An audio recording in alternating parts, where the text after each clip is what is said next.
Hi there, I'm Zach Kircher, and you're watching Kircher Talks Entertainment. Now that I've gotten my favorite first-time watches of 2024 out of the way, it's time for my next end-of-the-year ranking, that being the best video games that I played. This is one that I look forward to every year, since I don't talk about video games often enough on this channel. Now, understand that I won't just be talking about, new releases or anything like that. Any game that I beat for the first time in 2024 was eligible for the list. There are a few housekeeping items to address before getting to the top 10 though, which are the following. First, video games that I didn't finish. 2, video games that I replayed.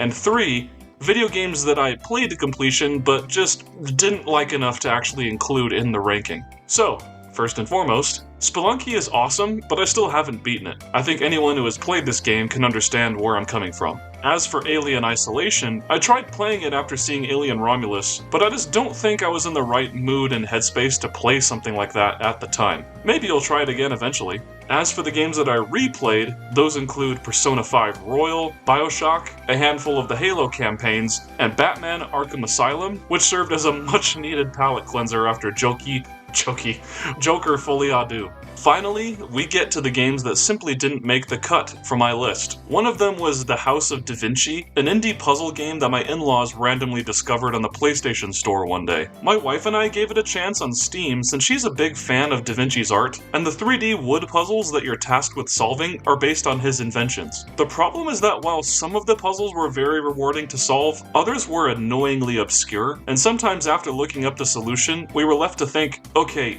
how are we supposed to figure that out exactly?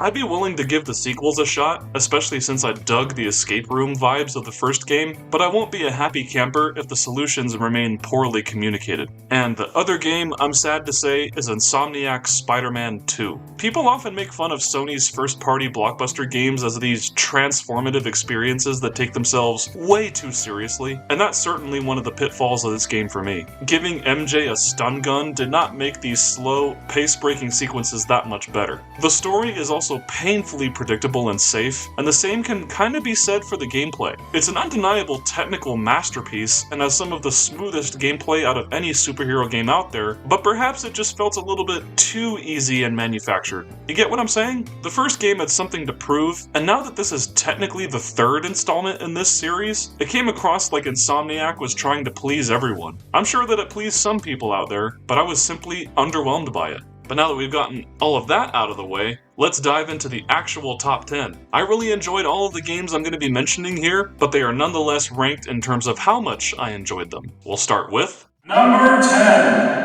Dave the Diver is always going to hold a special place in my heart because of the time and circumstances by which I played it, that being when my daughter was a newborn. I was playing it in the operating room while my wife was taking a nap, and then once we brought our daughter home, it was a nice way for me to relax while she slept in my arms. And that's the key point here. This game's just relaxing. The majority of what you experience in this mishmash of the RPG, adventure, roguelike, and restaurant simulation genres is that of peace and quiet. And that's when the game is at its best. You know, when it lets you swim freely and explore at your heart's content, searching for fish and other type of ingredients that you can mix together for experimental recipes at the nighttime sushi restaurant that you help manage. Where the game faltered for me a bit was how unnecessarily complex it got as each chapter went on. The more that it kept throwing new gameplay mechanics at me, even right up until the end of the main quest, the less that I wanted to play past the credits rolling. So that's what I did.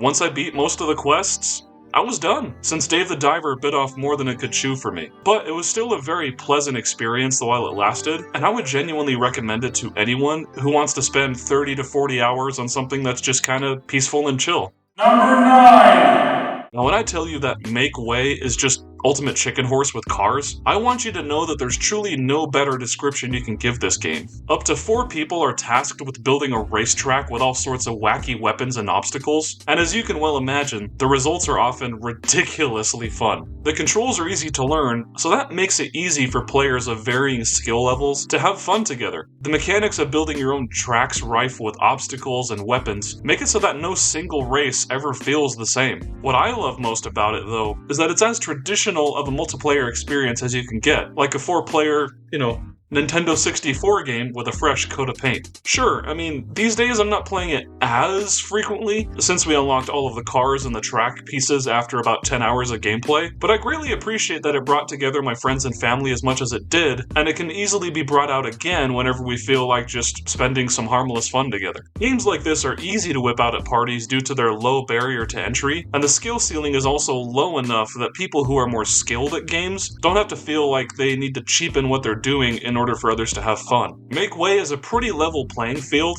and it's just a blast to play. Seek it out if you want some good old-fashioned multiplayer fun. Number 8! The great irony of the new Super Mario Bros. Series is that Nintendo adhered to a formula from game to game that grew stale very fast. These are decent titles, but none of them had the creative spark of the 2D Mario games from yesteryear. This is what made Super Mario Bros. Wonder such a delightful breath of fresh air. Now, like the new series, I still think Wonder was a bit too easy for its own good, for even after having played every single level, I never had less than 30 lives or so at any given moment. That being said, it's an impressive achievement that not a single level felt like a repeat of the last. Variety, boundless creativity, and extremely tight level design have always been the pillar of the 3D games, and those philosophies dominated every aspect of how Wonder felt to me. I also appreciated that Nintendo put in little quality of life changes that should have been in these games a long time ago, such as the welcome addition of the passive but very useful online co-op, and the badge system where you can apply little perks that either cater to different skill sets or playstyles, or to where you can just go crazy. It's a game full of marvelous surprises, and even if it ultimately follows the same formula of clearing courses and themed worlds to eventually beat up Bowser, I was glad to experience Nintendo's level design at its most unhinged, I guess you could say. Plus, I got to play as Best Girl Daisy the whole time, so that was nice. Number 7! Every Donkey fan was deeply curious as to whether this sharply opinionated guy could make it as the owner of a game publishing firm, but after how successful Animal Well was, I think Jason and Leah's company Big Mode is here to stay. More importantly, Billy Basso came out swinging with his debut as a developer, and he absolutely smashed it out of the park. As a big fan of Metroidvanias, I think Animal Well does what games in this genre do best, that being prod your imagination and reward your curiosity. Since there is no hand-holding to speak of in this game, that forced me to think deeply about the simply colored environments I was looking at, as well as the sparse but clever toolset at my disposal. This made the process of discovering this game's dense amount of puzzles I solved either by complete accident, or by trying something that seemed totally wrong in the moment, only to find that I was actually on the right path all along. It was a difficult and sometimes even haunting experience, the likes of which I completely relished in, especially in the finale when something happened that made me freak out like Heather in the Blair Witch Project. What the is that? Similarly to the aforementioned Dave the Diver, this game is one that I played a lot while my daughter rested in my arms, so there was a strange level of peace I felt as my little blob creature explored the titular well. As my buddy Jared recently told me though, there comes a point with Metroidvanias where it stops being as fun as it could have been. For me, that's when I chased after the Platinum Trophy. I did get it, but the toughest secrets in the game are so ridiculous that I wouldn't have been able to collect all of the eggs and unlock the true ending without looking up guides on YouTube. So I guess that's your warning to be cautious of the post-game, depending on how much patience you have for super obscure puzzles and seemingly endless backtracking. But if all you go for is the core experience that Animal Well has to offer, then you're in for a real treat. Number 6!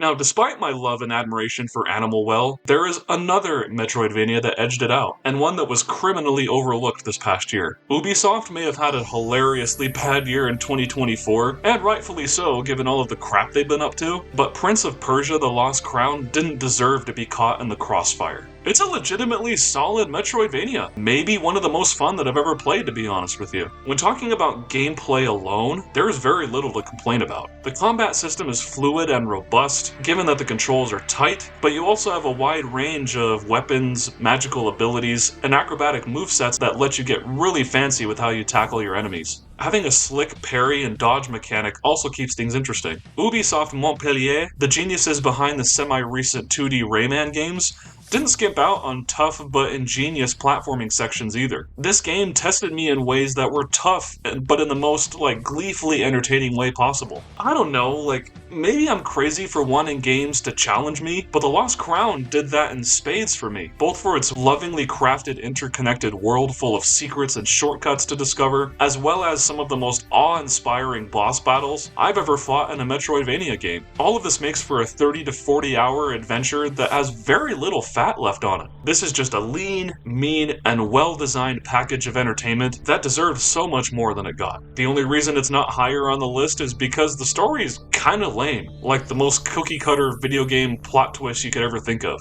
But otherwise, it's a great time. Number 5! When I was a teenager, I spent tons of hours on Guitar Hero, particularly Guitar Hero 3 and World Tour. Whether it was time spent by myself or my friends, this was a formative way for me to have fun familiarizing myself with a wide variety of different music. Heck, I even took a guitar class in 8th grade solely because of these games. But as everyone who lived through this era of gaming knows, the Guitar Hero and Rock Band franchises were essentially a fad that died nearly as soon as it had taken off, due to everyone pretty much getting sick of how many games EA and Activision were crapping out into the market. Love for this type of game never truly died though, and I'm glad, because were it not, we wouldn't have gotten Clone Hero. If you've never heard of this, it's essentially a free, open-source, fan-made recreation of the Guitar Hero and Rock Band experience that you can download right now on PC. It may be an absolute pain in the neck to set up, but the effort is worth it due to how insanely customizable and user-centric this game is. If you can think of any semi-popular song, chances are that some random person on the internet who had too much time on their hands charted that song to work with Clone Hero. I'll include some links in the description that should help you get started. Needless to say, this meticulous recreation of those original games is one of the great achievements of community game development. It will be replayable for as long as there are new songs to download from various forums on the internet, and you can bet that I'll be playing it for many years to come.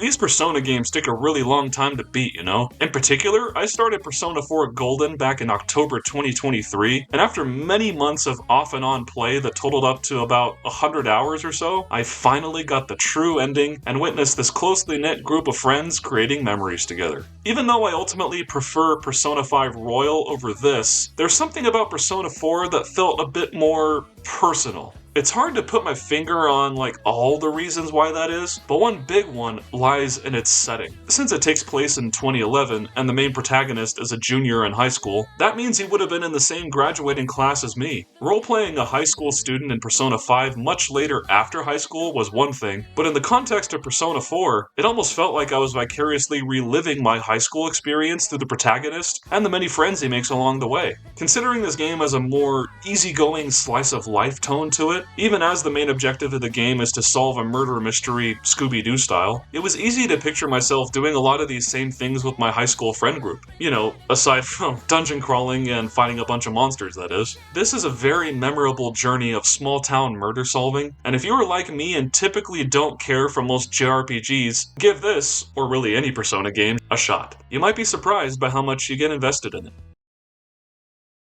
Number 3! Since Nintendo never bothered to make a third Super Mario Galaxy game, leave it up to Sony to pick up the slack with Astro Bot. And Japan studios showed up to work, man. For the act in making a love letter to the 30-year history of the PlayStation brand, they have crafted one of the most wholesome and gleefully enjoyable 3D platformers ever made. It's just like the Collectathon platformers of old, except the level design has been streamlined and the controls perfected to the point that you can have a great time regardless if you're like my age or you're a toddler playing video games for the first time. Astro Bot simply embodies what video games can be at their best, which is a realm to escape from your troubles for a while, especially since it provides such a wide variety of worlds, challenges, and adventures to experience pretty much level to level. And of course, if you love video games, you can appreciate seeing so many characters from franchises completely dissonant to the cheerful world of Astro Bot, such as The Last of Us, Metal Gear Solid, Resident Evil, and so many others. My wife and I treasured every minute we got with this, having traded off the controller on occasion, and practically every minute was a blast. I really don't have any issues with it at all. It's great, and I think it deserved getting Game of the Year at the Game Awards. And yet, despite all of the praise I've just heaped upon it, you might be wondering why I only have it ranked at number 3. What kept it from taking the absolute top spot, you might wonder. I will admit that after I got the Platinum Trophy, I was done. I thought to myself, I completely loved the experience and don't regret a single second of that, but I felt like I got everything out of it that I was supposed to, so I was left wanting more. I just wish there was something about it that would convince me to play it again. You know what I'm saying? Look familiar? Scenes like these are happening all over the galaxy right now. You could be next. That is, unless you make the most important decision of your life. Prove to yourself that you have the strength and the courage to be free. Join the Helldivers.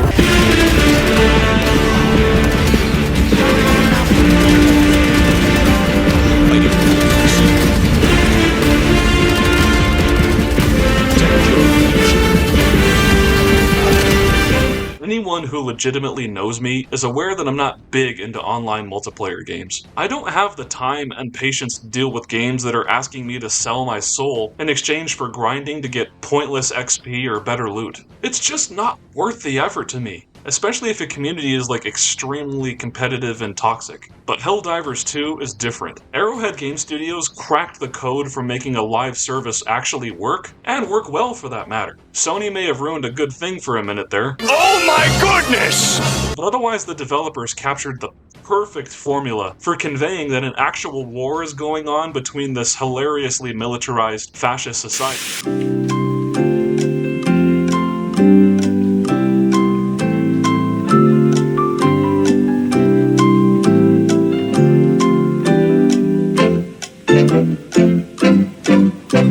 For conveying that an actual war is going on between Super Earth and hordes of bugs, robots, and zombie-like husks. I've always loved that the game is completely self-aware of its own satire, and the whole entire community just buys into it, myself included. The wholesome passion that people have for this game makes it a welcome environment for shooter fans to get into, and the thing that seals it all together is that it just feels so incredibly good to play. I've never played a shooter like this where you actually have to apply critical thinking about things like lining up your shots, managing your ammo, your strategy going into a mission, and making split-second decisions when your whole entire team is being ambushed. With most shooters, you can get by simply having a grip on your camera movement and a twitchy trigger finger, but Helldivers 2 rewards active puzzle solving through combat and for genuine cooperation. Not since It Takes Two have I played a co-op game that truly understands how to make teamwork happen organically, and it's all the better for it. After all this time, I have not gotten bored with Helldivers 2, for it's one of the most exciting and cinematic shooters that I've ever played. With how dedicated Arrowhead is to keeping this game alive and well, I suspect that I will be enlisted in the fight for Super Earth for the foreseeable future. Yet even then, there is one game that outclassed it for me in 2024. There is also no other way I can think of introducing it as I'm going to now. Ladies and gentlemen, that game is...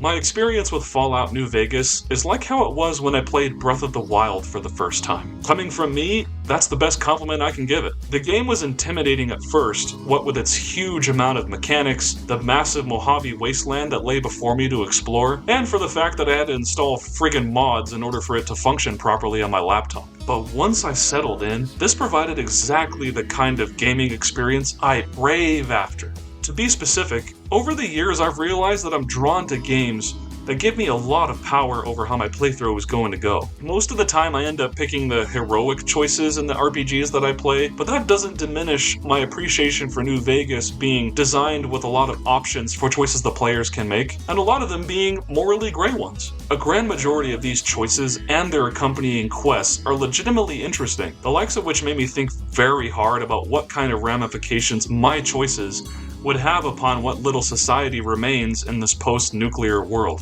I know that video games are just assemblages of code at the end of the day, but Obsidian did a wonderful job at making me feel like these choices mattered, both within the game itself and how they reflect on me as an actual person. They say that patrolling the Mojave almost makes you wish for a nuclear winter. I say that it made me wish that any other game in 2024 stuck with me quite like how New Vegas did. It's thought-provoking, funny, action-packed, morally complex, features the best Mormon character ever written by a non-Mormon, and overall, New Vegas serves as an exemplar for what games can be at the absolute peak of creativity. And the best part is, since it's so customizable and oriented towards player freedom, I know that next time I play this, I won't have the same exact experience. I look forward to trying out different choices or going through the story in a different order than how it did the first time. I'm glad that I finally scratched this off my backlog, and I will be thinking about this for many years to come. And that's it. Thank you so much for watching. If you enjoyed this video, please leave a like and subscribe to the channel, and comment what your favorite games of 2024 were. For doing all of those things help my channel grow, and I'll see you all in the next one.